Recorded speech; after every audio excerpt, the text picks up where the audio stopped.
diserahkan kepada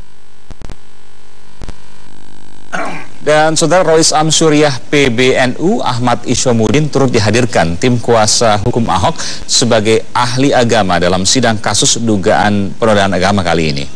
Dalam kesaksiannya sebagai ahli agama Islam, Ahmad Isyomudin menjelaskan Islam adalah agama yang menegakkan keadilan dan tidak menzalimi siapapun, termasuk mereka yang bukan beragama Islam. Ahmad Isyomudin juga menambahkan jika keputusan hakim karena Indonesia merupakan negara konstitusi, sementara fatwa adalah pedoman keagamaan yang tidak mengikat.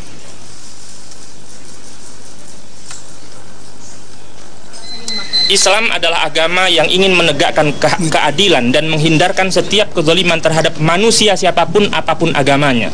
Oleh karena itu, untuk memperoleh keputusan yang objektif, yang jujur, yang benar, tidak boleh tabayun atau klarifikasi harus dilakukan terhadap orang Islam maupun terhadap orang yang tidak beragama Islam. Apapun peristiwanya, kalau menyangkut nasib orang lain harus dilakukan tabayun.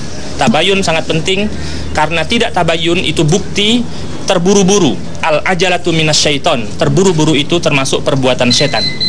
Yang harus ditaati adalah keputusan hakim karena negara Republik Indonesia ini berdasarkan konstitusi, bukan berdasarkan fatwa. Fatwa hanya pedoman keagamaan yang tidak mengikat. Saudara, untuk membahas berlangsungnya sidang ke-15 kasus dugaan penodaan agama dengan terdakwa Basuki Cahayapurnama, kita akan bahasnya bersama Kapitra Ampera, kuasa hukum dari Gerakan Nasional Pengawal Fatwa MUI, GNPF MUI, dan lewat sambungan telepon ada Ketua Umum P3 Muktamar Jakarta, Jan Faridz. Selamat petang. Selamat petang, Bung Kapitra. Pak Jan Faridz. Assalamualaikum warahmatullahi wabarakatuh. Waalaikumsalam warahmatullahi wabarakatuh. Saya ingin tanya dulu ke Pak Jan Faridz, apa yang Anda dapatkan dari hasil persidangan sementara karena masih berlangsung sampai saat ini? Ya, alhamdulillah tadi waktu kesaksian dari Rois anggota dari Pak Ahmad Isyomudin, ya, itu sangat positif. Ya, beliau menjelaskan mengenai Al-Maidah sangat jelas, sangat positif, dan saya terus terang sangat mengharapkan ya kan penjelasan beliau itu diberitakanlah oleh media-media TV maupun lain-lain supaya rakyat mengerti. Karena gini, ya kan, saya ngomong masalah Pak Basukinya. Pak Basuki itu, kalau saya sebagai pribadi, saya punya sahabat, ya kan, melakukan kebohongan kepada, ya kan, sahabat lainnya, dan beliau pada saat berbohong menggunakan ayat suci Al-Quran, menggunakan ayat suci Al-Quran untuk menutupi kebohongannya. Dan saya melihat, dan saya menyaksikan, dan saya menegur, jangan kamu gunakan itu ayat-ayat. Maksudnya gimana nih Pak Jan?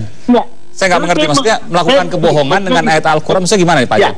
Jadi saya mencontohkan apa yang dilakukan Basuki, ya kan, pada saat dia menyebut surat Al-Maidah itu sebetulnya sama diperumpamakan andai kata saya terhadap diri saya melihat sahabat saya melakukan kebohongan di hadapan saya kepada orang lain.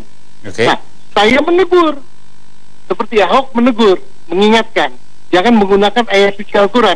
Saya negur sahabat saya, kamu jangan berbohong.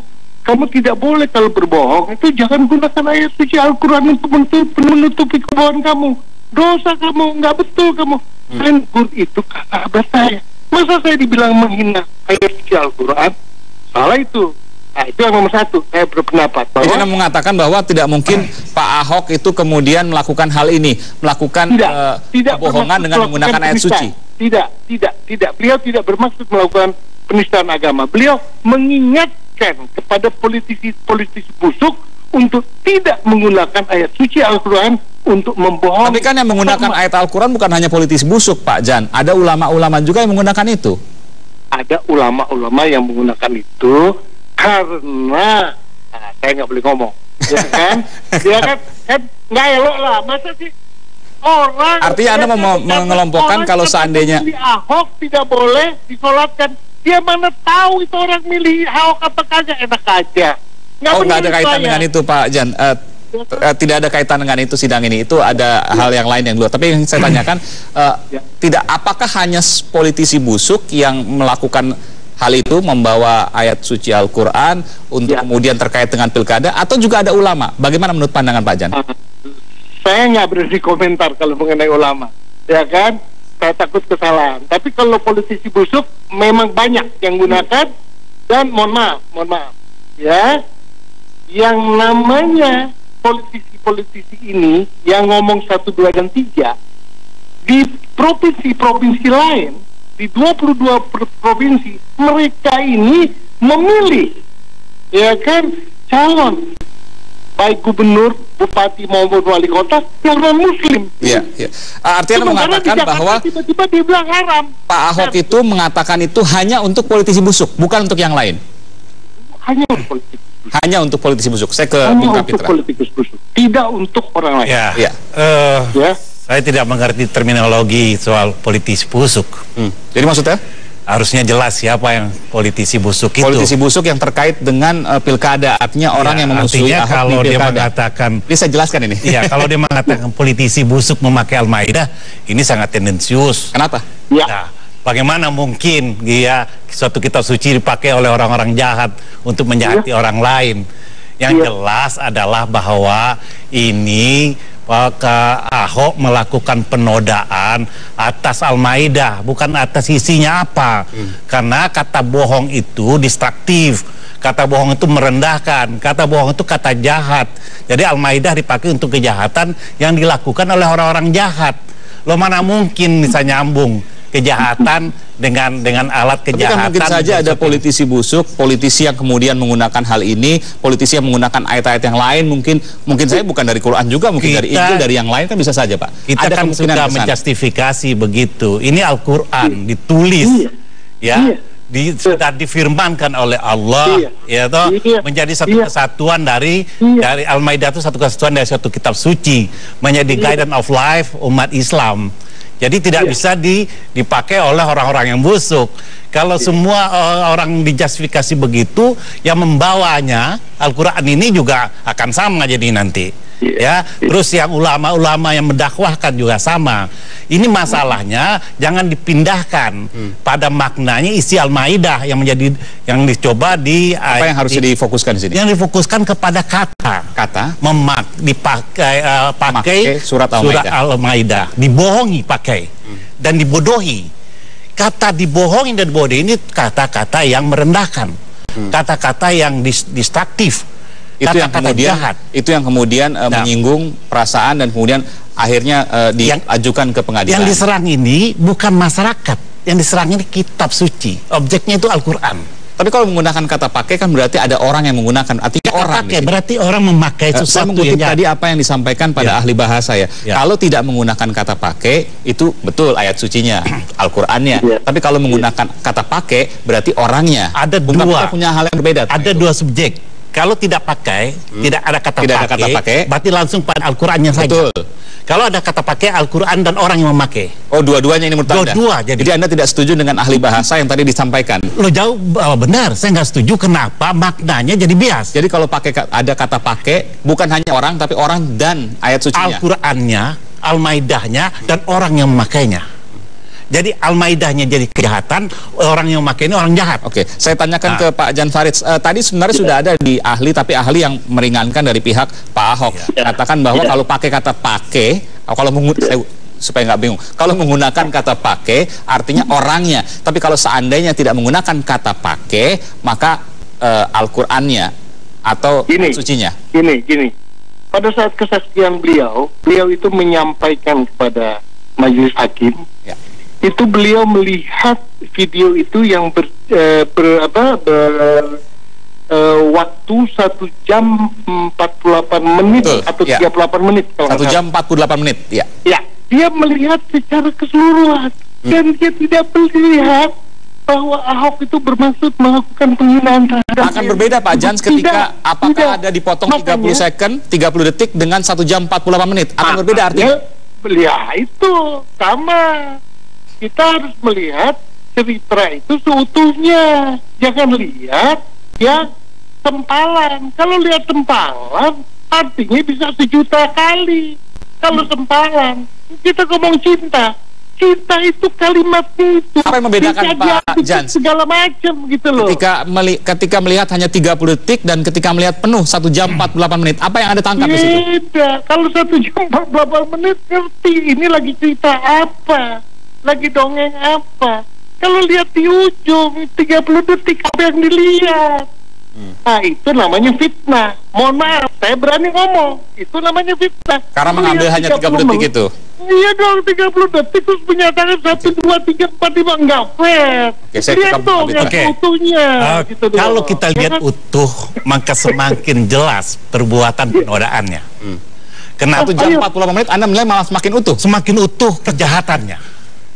Kenapa? Karena kita mulai lihat dia bicara soal program, soal ikan, lalu masuk ke soal agama, soal Al-Quran, soal Al-Maidah. Korelasi ini tidak ada. Tetapi dikaitkan, kenapa? Karena ada Batman-nya. Pikiran buruk ini muncul, karena ini sudah menjadi traumatik. Tapi niat buruk kan nggak bisa dinilai dari persepsi Anda, Bung Kapitra. Kita bisa menilai apa yang orang ucapkan. Dari mana persepsi itu Anda bisa menilai? Persepsinya adalah ada konteks yang berbeda, masuk ke segmen yang lain lagi, lalu dikaitkan. Soal ikan, pilkada, dan kemudian Al-Maidah. Lah, sementara dia datang soal ikan, belum masa kampanye, lalu bicara langsung Al-Maidah, against two religions. Tapi itu sekali lagi itu persepsi, sekali itu juga persepsi Pak Jan Faridz. Nanti kita buktikan sama-sama, kita lihat hasilnya di vonis sidang Pengadilan Negeri Jakarta Utara. Terima kasih. Terdakwa Basuki Cahayapurnama, Ahmad Isomuddin atau Gus Isom. Assalamualaikum Pak Isomuddin. Waalaikumsalam warahmatullahi wabarakatuh, Mbak Cindy. Baik, selamat sore juga. Pak Isom, tadi ada beberapa pertanyaan disampaikan oleh Majelis Hakim dan juga dari penasihat hukum serta jaksa penuntut umum kepada Anda terkait dengan apa yang sebenarnya pendapat Anda terkait ucapan dari Basuki Cahayapurnama yang menyinggung Al-Maidah 51. Apa yang Anda sampaikan kepada Majelis Hakim? Ya, pertama sebelum saya menjelaskan apa yang saya sampaikan di depan Majelis Hakim, saya perlu menjelaskan tentang diri saya sendiri dulu, bahwa saya diundang ke sidang yang ke-15 ini sebagai saksi ahli agama, tetapi atas nama pribadi, tidak sebagai wakil dari PBNU, tidak pula dari MUI Pusat di mana saya menjadi wakil ketua Komisi Fatwa, juga tidak dari instansi di mana saya bekerja. Baik. Saya hadir, kepentingan saya adalah bahwa saya memiliki hak untuk bebas berbicara sebagaimana dijamin oleh konstitusi, oleh Undang-Undang Dasar Negara kita. Kepentingan saya hadir adalah untuk memberikan masukan yang berimbang di hadapan Majelis Hakim yang mulia, supaya hakim dapat mendengarkan dari berbagai pihak, termasuk dari ahli agama yang diundang, saya dan kawan-kawan lainnya dari para ahli bidang-bidang ilmu lainnya, agar hakim memutuskan secara adil dan seimbang. Baik, Pak Isom. Agar hakim memutuskan perkara secara adil dan seimbang, menghukum orang yang memang kalau bisa dibuktikan kesalahannya, dan membebaskan orang yang menjadi terdakwa apabila memang tidak terbukti kesalahannya. Baik, Pak Isom, tadi ada pertanyaan dari Majelis Hakim yang menyatakan bahwa dari kalimat yang akhirnya menjadi polemik dan akhirnya berujung pada persidangan hari ini terkait penodaan agama adalah dibohongi pakai surat Al-Maidah. Apakah dari kalimat ini bisa disimpulkan ada unsur menodakan atau mengolok-olok? Untuk memutuskan secara adil harus melihat video di Kepulauan Seribu itu yang durasinya 1 jam 48 menit. Tidak cukup hanya dengan menonton video yang durasinya hanya 13 menit. Bahkan untuk memutuskan secara adil dan objektif itu harus menonton keseluruhannya secara holistik. Tidak patut menonton hanya sebagian kemudian memutuskan, karena pertama akan kehilangan konteksnya. Dan yang kedua, tidak akan terbaca mengenai apakah ada kesengajaan dalam ucapan Pak Basuki Cahayapurnama tersebut untuk dengan sengaja melakukan penistaan terhadap agama, terutama Quran surat Al-Maidah ayat 51, dan juga apakah bisa disimpulkan ada penistaan kepada yang mengucapkannya, yakni ulama misalnya, sebagaimana disampaikan oleh pihak MUI. Pak Isam, tapi disebutkan juga bahwa Anda menyatakan supaya adil. Ya, silakan Pak Isam. Supaya adil maka menurut saya juga tidak cukup dengan menonton itu, bahkan harus ditanya langsung kepada Pak Ahok, diklarifikasi atau ditabayun, dan juga untuk melihat niatnya itu semua harus melihat kesehariannya yang telah lalu dalam bentuk pengalaman atau kekiniannya. Apakah karena itu penting. Indikasi-indikasi orang melakukan perbuatan jahat itu seringkali dilakukan secara berulang-ulang, karena itu menunjukkan kebiasaannya dan pikiran-pikirannya. Itu artinya untuk membuktikan kesengajaan atau niat ya, Pak Isom? Iya, untuk membuktikan niat itu tidak cukup hanya dengan melakukan tabayun atau klarifikasi supaya dijelaskan oleh orang yang berniat, karena niat itu kan tidak jelas tempatnya ada di dalam hati. Maka harus ditanyakan kepada yang bersangkutan apakah memang niatnya ingin menistakan atau tidak. Yang kedua, juga melihat korina atau indikasi kesehariannya. Adakah beliau terbiasa menghina orang atau menghina agama lain atau tidak. Saya berpendapat beliau tidak memiliki niat untuk menistakan agama Islam, karena tidak lama lagi akan menjadi seorang gubernur, karena tidak masuk akal pula apabila seseorang menistakan apa yang disucikan dan diagungkan oleh umatnya, kecuali kalau Pak Ahok itu kepengen kalah atau kepengen masuk penjara, dan itu tidak mungkin dilakukan oleh orang yang cerdas seperti Pak Ahok. Bagaimana untuk bisa melihat niat? Saya kira seperti itu. Niat untuk melihat kesengajaan.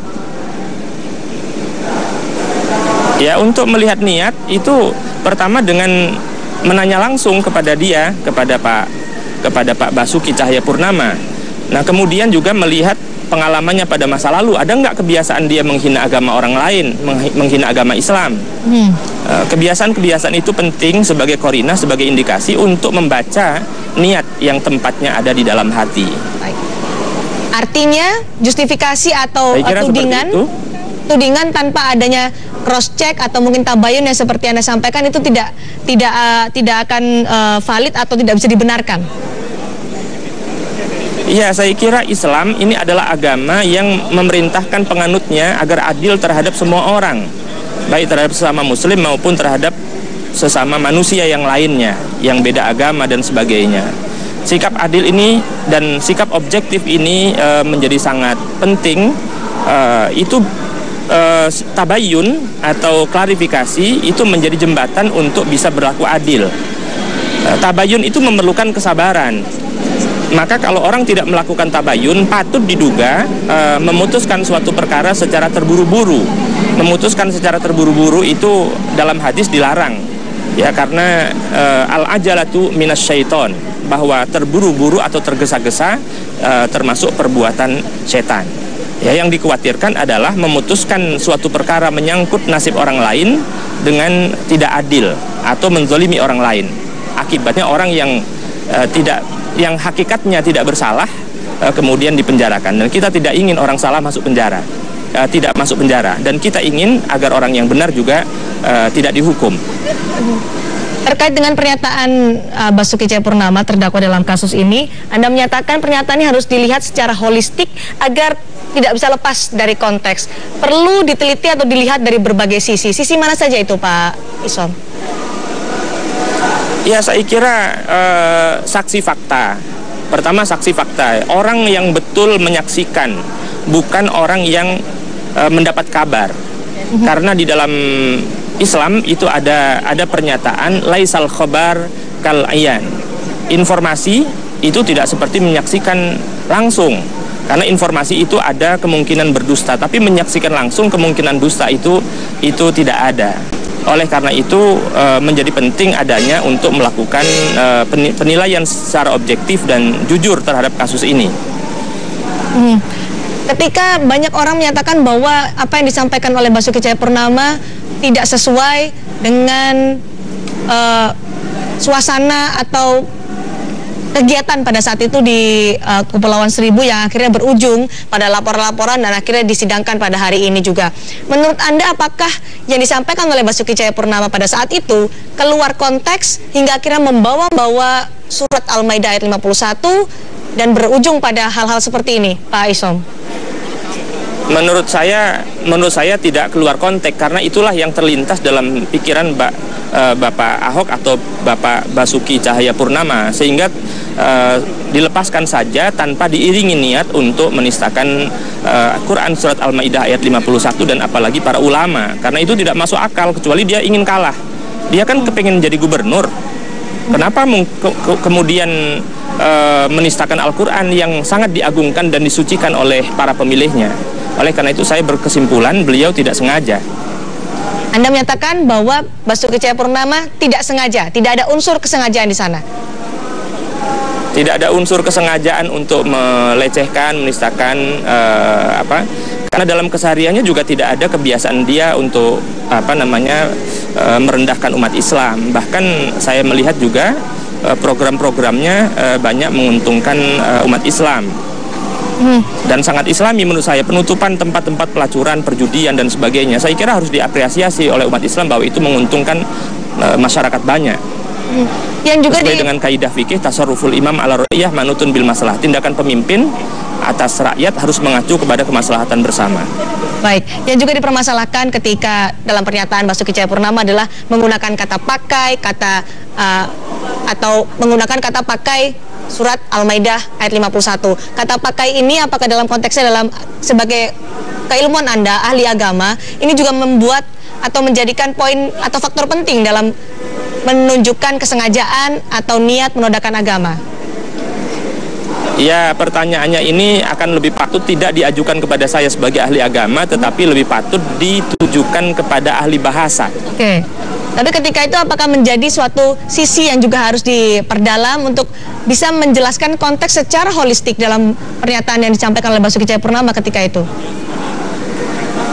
Ya, saya kira niat seseorang itu baru bisa diketahui apabila diungkapkan lewat bahasa.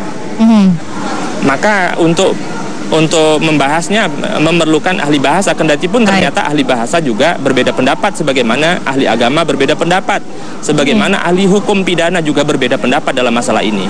Ujung-ujungnya terserah kepada keputusan hakim, karena ternyata memang ada persengketaan mengenai, ada sekelompok orang mengatakan pasti Pak Ahok ini menistakan agama. Sekelompok yang lain mengatakan Pak Ahok tidak menistakan agama.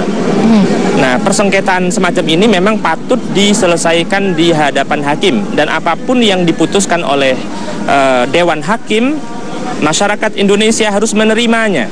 Karena tidak boleh setiap individu dari masyarakat Indonesia menjadi hakim bagi orang lain. Karena tidak ada gunanya kita hidup bernegara apabila setiap orang menjadi hakim masing-masing atas kesalahan orang lain. Itu yang paling adil saya kira. Tunggu saja keputusan hakim dan terimalah apa yang diputuskan oleh hakim. Saya kepingin tadi saya sudah menyampaikan kepada hakim, bukan sekedar ingin, bahwa saya minta kepada hakim untuk bersikap objektif, adil dan jujur dalam memutuskan bahwa apabila Pak Ahok bersalah dan dibuktikan kesalahannya secara jelas, maka Pak Ahok wajib untuk dihukum, dan tetapi sebaliknya apabila Pak Ahok ternyata tidak bisa dibuktikan kesalahannya, Pak Ahok itu harus dibebaskan. Nah, itu saja harapan saya, karena kehadiran saya sangat penting sebagai saksi ahli, sebagai pengimbang atas apa yang sedang diperdebatkan oleh masyarakat banyak. Kita tunggu nanti bagaimana keputusan hakim dalam kasus dugaan penodaan agama ini. Terima kasih Pak Isomuddin atau Ahmad Isomuddin telah bergabung di Kompas petang hari ini dan juga memberikan apa tadi yang disampaikan Pak Isomuddin kepada Majelis Hakim di sidang ke-15 kasus dugaan penodaan agama dengan terdakwa Basuki Cahayapurnama.